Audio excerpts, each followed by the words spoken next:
আবারও বাংলাদেশিদের তুলোধনা করলেন পশ্চিমবঙ্গের মুখ্যমন্ত্রী মমতা বন্দ্যোপাধ্যায়। বাংলাদেশের পরিস্থিতি নিয়ন্ত্রণে ও হিন্দু সহ সংখ্যালঘুদের সুরক্ষার জন্য শান্তি বাহিনী পাঠানোর প্রস্তাব আগেই দিয়েছিলেন পশ্চিমবঙ্গের মুখ্যমন্ত্রী মমতা বন্দ্যোপাধ্যায়। এবার মন্তব্য করলেন কলকাতা বাংলা দখল প্রসঙ্গে।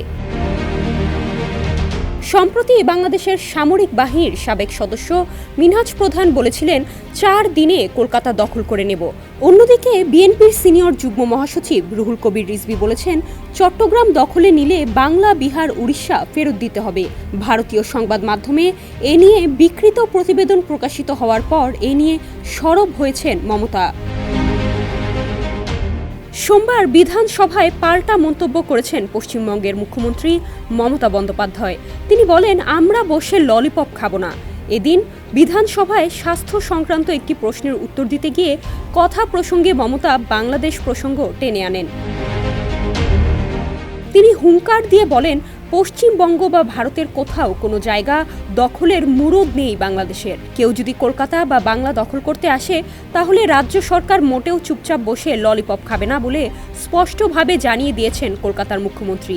সেই সঙ্গে তিনি সাফ জানিয়ে দিয়েছেন ভারত অখণ্ড। আরও জানিয়েছেন বাংলাদেশের রাজনীতি নিয়ে তার কোনো মাথা ব্যথা নেই। বিএনপি নেতার মন্তব্যের জবাব দিতে গিয়ে মমতা বলেন, যারা বলছেন বাংলা, বিহার, ওড়িশা দখল করবেন তারা ভালো থাকবেন। আপনার সেই ক্ষমতাও নেই, আর ভাববার কোনো কারণ নেই যে আমরা বসে ললিপপ খাবো। বাংলা দখলের প্রসঙ্গ যখন উঠেছে তখন রাজ্যের মুখ্যমন্ত্রী যে প্রতিক্রিয়া দেবেন এটাই স্বাভাবিক। তবে মুখ্যমন্ত্রী মমতা এটাও স্পষ্ট করেছেন গোটা বিষয়টি কেন্দ্রীয় সরকার দেখছে এবং তারাই ব্যবস্থা নেবে। আমরা কোনো পক্ষে নেই, আমরা সব পক্ষে। আজ বিদেশ সচিব বাংলাদেশে যাচ্ছেন, দেখা যাক কি হয়। আমাদের নীতি হলো আমরা কূটনীতি মেনে চলব। ওয়ালটনের পণ্য কিনে জিতে নিতে পারেন নগদ 20 লক্ষ টাকা। Double million offer! Walton fridge কিনে পেতে পারেন 20 লক্ষ টাকা। রয়েছে কোটি কোটি টাকার নিশ্চিত উপহার।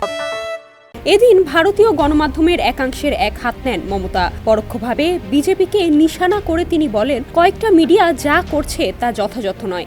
এটা উত্তরপ্রদেশ নয় যে আপনাদের ব্যান করব, কিন্তু অনুরোধ করছি স্বাভাবিক থাকুন। আর কিছু ফেক ভিডিও ভাইরাল করা হচ্ছে, একটা নির্দিষ্ট রাজনৈতিক দল এগুলো করছে।